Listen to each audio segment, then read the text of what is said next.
Hey guys, welcome to Lean to the Left. Today we're traveling to Africa, Kenya in fact, to speak with Steve Breaker, author of 5 novels that focus on various aspects of life in Kenya that Steve believes should be more exposed to the world. Steve's an adventurer and has lived in East Africa since 2000. He spent weeks on boats sailing the coastlines, and it's there that the idea of writing thrillers began to build. And now that his kids have all left to work and study in the UK, he's jumped into writing with a vengeance. That is, if his electricity holds out. So, Steve, welcome to our podcast. Thanks very much for having me, Bob. If I can stay around for the whole time. Yeah, that'd be great. What's going on? You said a minute ago that your power was off for a little bit. Yes, here in Kenya we have a centralized company called Kenya Power and Lighting. Now they're going through some serious issues at the moment due to long-term endemic corruption. I was just explaining a moment ago that we have a big transformer that we all collectively try and look after here to keep our power. And this morning, one of the people who keeps an eye on it said there was smoke coming out of the inside of the transformer. So we called the power company, our only power company in Kenya. We have no choice here. And they said they weren't able to come today because they have no fuel for their cars. And if we were willing to send them money for petrol, then they'd come and see us. So we live a slightly different life to you guys. I think you're right. Here people are complaining because gasoline, petrol as you call it, has gone above $4 a gallon in every state across the nation for the first time in history. And so people are all upset. I think they need to live abroad. Yes, it is a different world. We are so spoiled here in the United States, I'm telling you what. Anyway, let's talk about you and about your background. What give us a little bit more about your background and what you're up to, Steve.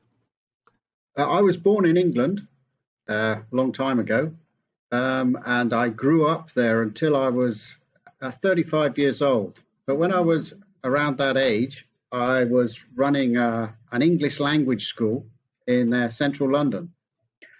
But I had 4 children, and they weren't enjoying the inner city life. And then my wife at the time was from Kenya. We often came here to have holidays and things like that. And one mad evening, we had a long discussion about the health of the children and one last adventure. And 3 months later, we ended up in Mombasa. That's to make a long story quite short. Yeah, well, that is interesting. So you have 4 kids and a wife. Now, yes. What do you have? You have now, 4 kids. I still have the 4 kids. I have 4 kids and a new wife. And a new wife, okay. Alrighty then.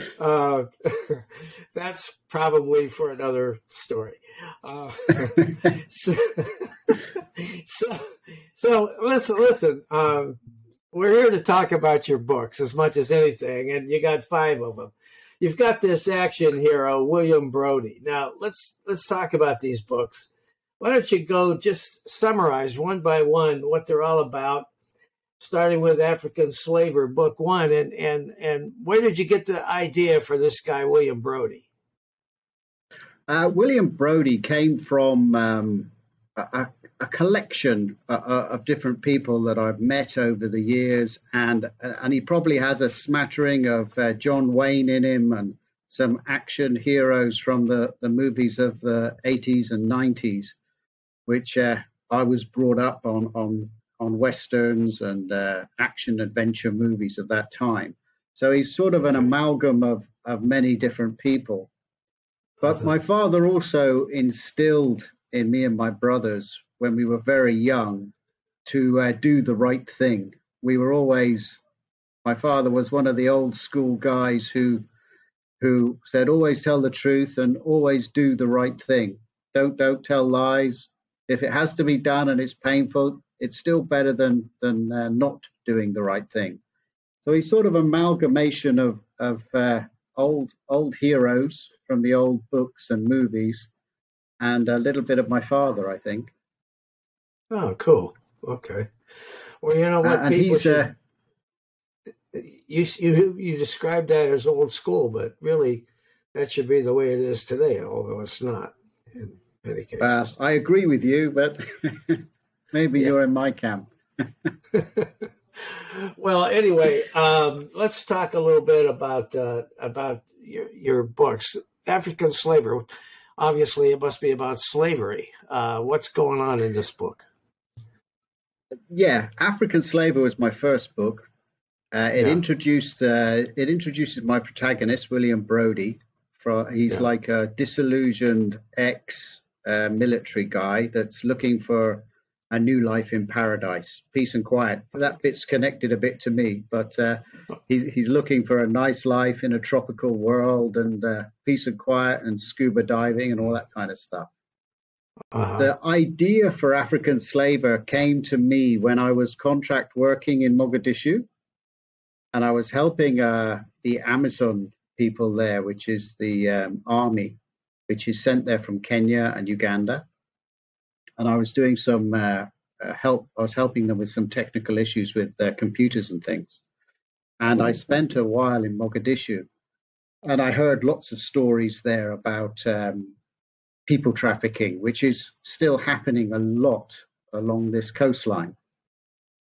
Now, I chose in Africa Slaver to use an island called Pemba, which is just off the coast of Tanzania, which is a bit remote and quite simple in the way that it is. There's no electricity there and things like that.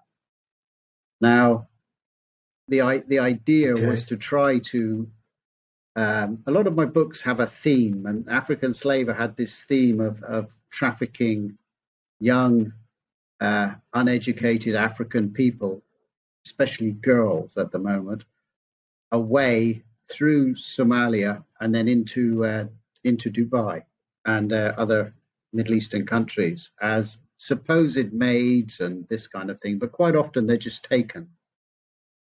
So my protagonist lives on this island and he gets caught up in a modern day. These stories are set in the 2000s, around 2000 onwards. So my protagonist, Brodie, is there enjoying himself, having a nice time, eating the fish, living on the beach. And then this modern day sort of pirate guy comes and steals the girls from the school and wants to take them to Somalia to sell them in the slave markets, which actually exist in Somalia. And my guy has to jump in and save the day, as it were. And he learns about boats and stuff like that. Okay. So you're saying, though, that this still goes on, this trafficking of young girls, especially. Yes, it still goes on there. It does. It happens a lot. Yeah. A lot of youngsters are taken here to go to those countries. Not always through the slave markets. Sometimes they're put on an airplane, but it's still they don't have the rights that they should have. Wow. Okay, so then you switch from slavery to treasure in book 2. What's that all about? Yeah, Treasure was my second book, which was a little bit of a fun book for me because I enjoy history and I read a lot about India and things like that during the colonial times. Yeah, and it basically talks about a treasure from which was on one of the packet ships from India when they were going through one of the uprisings. Okay. And then it's lost on the coast of Africa. In that book. You have a ruthless sheik in that book, right? Yes, I do. Yes. He wants to use Sharia law to take over the island of Pemba again. And that we had an uprising here on on the south coast here in Mombasa. Mombasa is an island. And then we have a north coast and a south coast. So we had an uprising in the south coast here in the early 2000s by a group called the Kaya Bongo, and this is they were actually there, and they took over some towns along the coastline, and they had to call in the army to chase them all away again. So I used them to try and take over the island of Pemba. So there is a bit of there's always a little bit of history and a bit of real life in all of the books. Okay. So I guess Brody came in and saved the day as usual, right? Yeah, he found the treasure, and he gets to sail his lovely dhow, which is one of the wooden sailing boats I love to sail. So I bring that into my stories, and he does his action adventure bit and does some good diving and enjoys the coastline, and ends up finding the treasure and chasing the evil sheik out of Pemba. Okay, he's a good man. Okay, okay. Yeah. Now, hopefully, then you go to Paradise, African Paradise. Yeah, African Paradise is based on another actual story that happened here in about 2002. Which was the Paradise Hotel on the north coast of north coast away from Mombasa, which was blown up by some terrorists. Okay. And Brody gets involved in the plot that links the terrorists to the explosion at the hotel, and he gets in there and he's able to partially thwart the attack. But it's I had one of my readers send me an email about African Paradise the other day, and he was saying, because I used to live in the town where this happened, it's a town called Mtwapa, and he was very happy that my descriptions were so vivid. I think it's because I'd lived there for so many years. I was able to describe the place down to a T.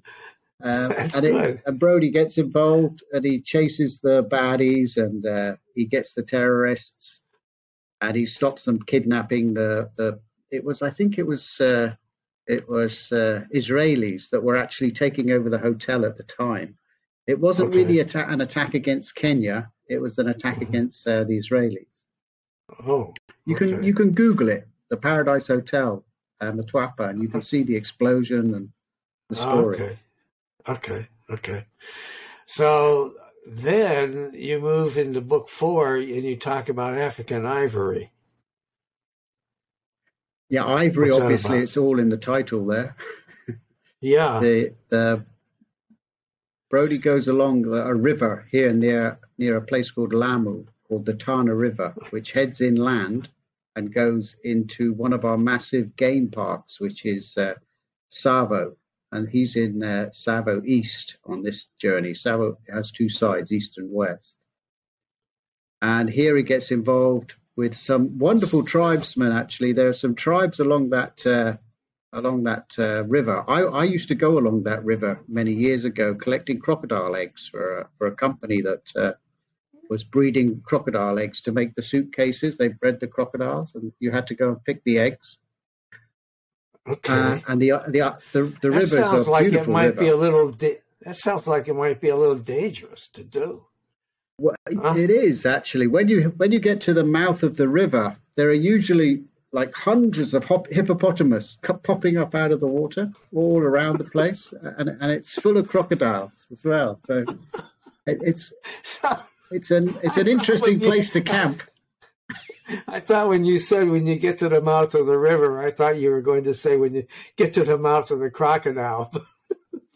But no, you said. Okay, so not only do you have to deal with crocodiles because you're stealing their eggs, right?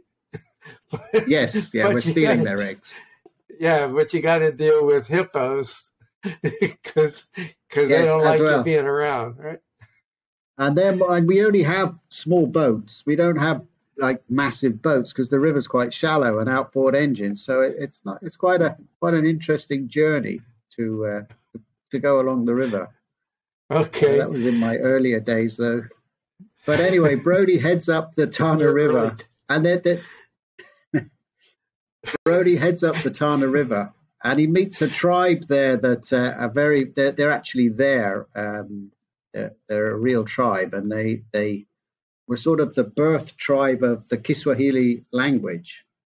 And they're a very, very old tribe, and they still live on the river, and they live off the animals and the jungle and everything like that. It's really quite interesting. Right. But Brody gets involved with ivory poaching from the Chinese, and he has to fight his way inland and then get rid of the poachers and chase them. And then in the end, he ends up in Hong Kong, where the ivory is shipped to. And he has a final big confrontation in Hong Kong there with African ivory. But it's all about obviously the terrible ivory trade. It sounds like it's an exciting book. I'm looking at the little summary you sent me, and it says Brody must fight to his last breath. His supplies are running low, and the journey appears endless and impossible. Can he stop the despicable slaughter of innocent wildlife, or is the fight just too much for him? That's pretty good. There you go. I'm interested in that book. Okay. Good. All right. Now there's Vengeance. African Vengeance is the last book.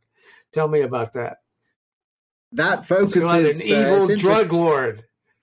Yeah, I found drugs. Lord. Everyone has to find drugs in the end. Right. We have a big drugs problem here in the port and around the port of Mombasa. It's one of the most open areas where drugs get trafficked through and into Europe. So I concentrated on that for this story. And again, Brody gets involved. He's trying to live a nice life, enjoying himself, fishing and diving, and generally just sitting around and drinking beer and having a nice time. But he gets dragged into this thing where some money's lost in the ocean. So he gets conned into looking for the money, where an airplane crashes in the ocean. And because he has all of his diving experience and skills, he gets conned into looking for the airplane. Okay. And then obviously he finds the airplane, but the drug lords come and they take over his boat, and they threaten his friends who are on the boat, his crew. And then he destroys the money, and then the drug lord captures him and forces him to replace the money. And so he goes on a long journey along the coast of Kenya looking for the money, and in the end he finds a World War I submarine that was sunk. Really? Yeah. Because the Germans owed Tanzania before the First World War. There were actual skirmishes in the First World War between Kenyan troops and German troops on our Kenya-Tanzanian border. Okay. So I had this huge epiphany of a submarine being sent from Germany to collect gold ore, because we have greenstone here in Kenya and Tanzania. And then the submarine gets sunk because there was a battle at a place called Tanga, which is quite interesting, in Tanzania, which is a small town just across the border. And there was an actual battle between the British and the Germans, and it was called the Battle of the Bees. And it was a very strange battle, because the British put a great big destroyer, battleship, in the mouth of the harbour, and they threatened the Germans to say just surrender and don't just give up. And then they said no, they're not going to do that.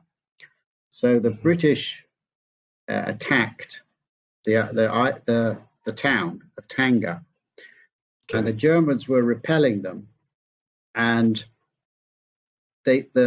both sides started to fight in the grounds around the outside of the city, of the town, and they upset the African killer bees, which are a special breed of bee that we have in Africa, which are incredibly aggressive. And the bees came out and attacked both sides, and so both sides ran away, and the English were chased along the beach and back into their boats. And the Germans were chased up into the hills. So the town was left empty for about 24 hours, which was very, very strange. And then the British thought that the Germans had trained these bees to attack. They didn't realize that they had attacked the Germans as well. So the British actually got back in their warship and went home. Said, we can't attack that place because they're too dangerous. They've got a secret weapon, which is a bee. And so the Germans were able, the Germans were able to keep the town of Tanga away from the British. It's a true story. You can Google the Battle of the Bees. So they trained bees to? No, they didn't. But the British thought they did. Oh, they thought they did. I see. Okay. Yeah, but the bees attacked everybody, really. Right. I didn't know that you could train a bee. Oh. No, you can't. But they attacked the Germans and the British. But the British thought that it was like a secret weapon. Right. And so they decided to call off the invasion and went back to Mombasa, which is a story I introduced in the book. I wanted to ask you, all right, so we covered your books. And before I forget, where can people get your books? I have a website, stevebreakerbooks.com. They're all on Amazon. And if you have Amazon Prime, they're all in the Amazon Prime selection as well. So if you pay your monthly subscription, you can just have the book. I'm only on Amazon. I'm not in any other booksellers. I'm what's called an indie author. I publish my own books myself. I don't have a publisher producing my books and sending them all around the world. I'm the same. But Amazon is the place. Yeah. Okay. Right. It's okay. So Amazon is the place. All right. So, are they just in digital form, or can you get paperback, or what? No, you can get them as books, downloadable ebooks, or you can order the paperback. Okay. Because you have some cool looking covers. Thank you. Yeah. Interesting. Who did them for you? Or a very good friend of mine called Jake. No, not me. I can type, but I'm not. I can't draw. Yeah. No, they're very nice. I like them a lot. And you guys, you should check out these books. I intend to do that, and I've read a little bit from what Steve sent me, so I could at least have an intelligent or seemingly intelligent conversation with this guy. Steve, one thing that your bio says that you quit school at age 16.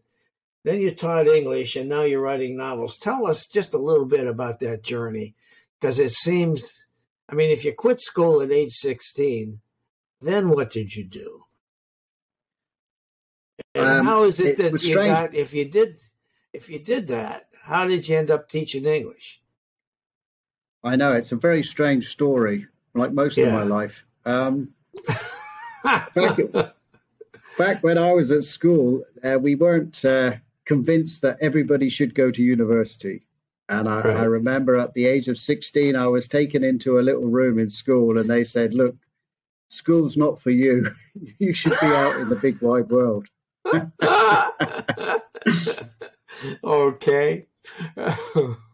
So I took their advice, and I went off and did. I worked on farms for my early years because I was brought up in Cornwall, which is the southwest of England. And I was a surfer and a rock climber, and I worked on the farms. And then I became a salesman. And I traveled around selling lots of different things here and there. And I ended up in London. Then I headed off to the Far East. I went to Thailand and Malaysia and Singapore in the late 80s, 89, 88, 89. And as it would happen, I ended up in Bangkok.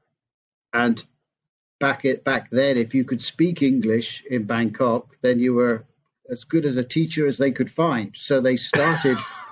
I started as just as a thing, I was teaching people English supposedly because I didn't know very much apart from the fact that I was a native speaker. I had my O level in English, but that's about it. And I stayed there for a year, and then I came back to London. And I had this. I'd sort of taken on the idea that I quite enjoyed this teaching game. So I signed up for an intensive course in English, and then I signed up for a teaching qualification in English to teach foreign students. Okay. That took me a year to get. So I was working in London doing just normal London type thing, working in bars and restaurants and waiting tables and things like that. And I studied and studied. This was in 1990 by then, 1991, 92.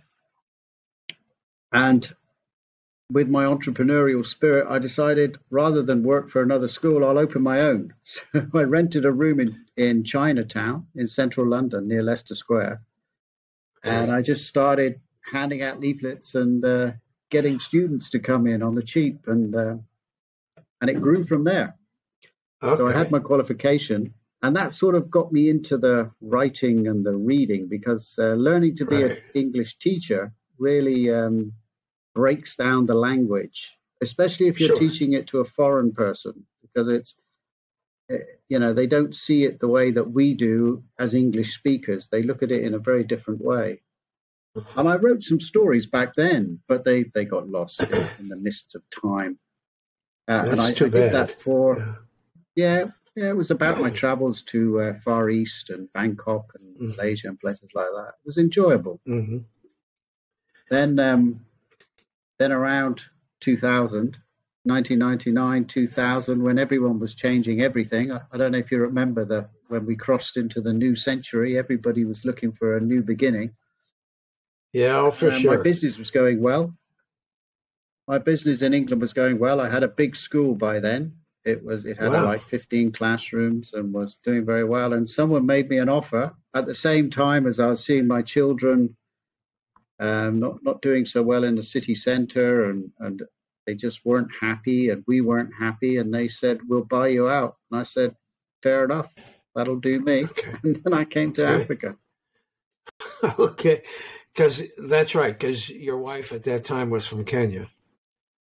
Yes, right? That's true. My wife is still from Kenya. Okay. I married another Kenyan. Okay. Yeah. Well, what's your life like there now? I mean, I see from your website that you're into scuba diving and photography. Of course, you're doing your writing. And I see that you do a lot of traveling around, I'm sure, taking pictures and whatnot. Kenya's a beautiful country. I try and advocate tourism here to as much as I possibly can. Even living here, it has its ups and downs, but for someone who doesn't mind a little bit of hardship and not quite everything the Western world offers, then it's a good place to live. When I arrived here, I opened a marina, a boatyard, and that's where I got into boats, which focus heavily in my books. Brody has a wooden dhow, which is a wooden sailing boat with a lateen sail, which have been used along this coast for many, many years, for hundreds and hundreds of years. The Swahili have used them to travel all the way along, up to the top of Somalia, all the way down to Mozambique. And they go on the trade winds because we have the southerlies and then the northerlies. So they have a great big sail that you just go in one direction, and then when you get to your port, then you come all the way back when the weather changes. It's an interesting thing. So I got into all of that, and I did that for many years. I built boats, I built wooden dhows and fiberglass boats, and I did my diving. I became a PADI instructor, and I trained young divers how to dive in our beautiful Indian Ocean here, which is nice 28 degrees centigrade. So it's nice and warm all year round. I'm a fair weather diver. And I became a fisherman as well. All of these things you can run semi-commercially. So I was able to take people fishing and tourists. I worked in the tourist industry with the diving and the boating, and then I built boats as well. So I've had a really sort of a little bit adventurous, because things crop up here, like the going and getting crocodile eggs, because I was building boats and repairing boats. Then someone hears that I can do that, and they say, how about coming up with us on this, let's go and get crocodile eggs trip? And you get pulled into all different things. I don't know, I suppose it's just because you're interested to listen and do. Sounds like a hell of a lot of fun. Now, all of this talk, though, about you're talking about really what must be a beautiful area of the world in a lot of ways. You talk about the crystal blue water. You talked about the wildlife, even crocodiles and so on. And it just must be a beautiful place. So what are your thoughts about what's going on in this world with respect to our environment and climate change, and what's happening to our world? What are your thoughts about that? I think I'm heavily involved with especially the destruction of the ocean with plastics going into the ocean. There's a big organization called the Ocean Cleanup, which I contribute to every month, where they're trying to get to the Pacific garbage patch. Okay. I think that the plastics are a serious, and we have a serious problem here on our coasts with plastics. The turtles eat the plastics because they think they're jellyfish, and they die, and the birds, everything, it's everywhere. So yes. One of our bigger issues is the microplastics, I believe. But we suffer from global warming here as well. And as a developing country, we don't really have the resources to start combating it. And a lot of our trees have disappeared in the higher hills around Mombasa, especially. And we get a lot of leaching of the soil coming down and then entering the rivers, and then ultimately going into the oceans, and then covering the reefs, because the silt starts going over the top of the reefs, and it kills the reef. It's strange, because as a developing country, we don't really contribute heavily to the global warming problem. Sure. But we do suffer from the issues that are, the rising sea level, plastics, extra hot weather, which destroys the forests and the trees. So yes. It's difficult here. Kenya in 2020 banned all single-use plastic bags, which was a good thing for us, because yes, everybody here had very cheap plastic bags, and the roads and the rivers and everything was littered with plastic bags. Yes, but we don't have any heavy industry in Kenya at all. We have no big manufacturing. We don't make glass or steel or anything like that. Sure. A lot of our power comes from thermal, because we have volcanoes in the Rift Valley. So we have geothermal electricity. We have wind. And also they turn the power off whenever they feel like it anyway. So we don't exactly have a great deal of that. Obviously, solar is something we try and use to combat the fact that it's not out of a green environment thing. We use solar and backup inverters to cover ourselves for when there's a power outage. But again, we do use them. Okay. So it's strange. Okay. As a developing country, we suffer, but we don't put a hell of a lot into the environment that's terrible. Sure. So it's not good. And I try and support I'm more into the marine area, because I think you have to choose your battles with the environment. You can't, of course, attack everything. Of course. So I go for the ocean. Yeah. Now, in book, what was it? Book 4, you talk about African ivory and about poaching. What do you think about? What are some of your thoughts about these trophy hunters? Is that a big problem in your area of the world? It Trophy depends if you hunters. call my area of the world Africa. If you call my end of the world Africa, because Africa's an enormous place. Yeah. In Kenya, we don't have trophy hunters. It's not allowed here at all. But if the further Good. south you go towards South Africa, like Zimbabwe, and then in South Africa, they have Okay. enormous farms where they breed lions and elephants and giraffes and this for the Okay. hunters to shoot. Oh, But really? in Kenya and Tanzania, well, Tanzania has guns, but in Kenya, you're not allowed to have a gun unless you're a policeman or a soldier. Really? It's yeah, we're not even allowed to have spear guns to shoot fish. It's very strict the way they Wow. maintain it. So we don't get people coming here to shoot animals, but we do get a lot of Okay. poaching.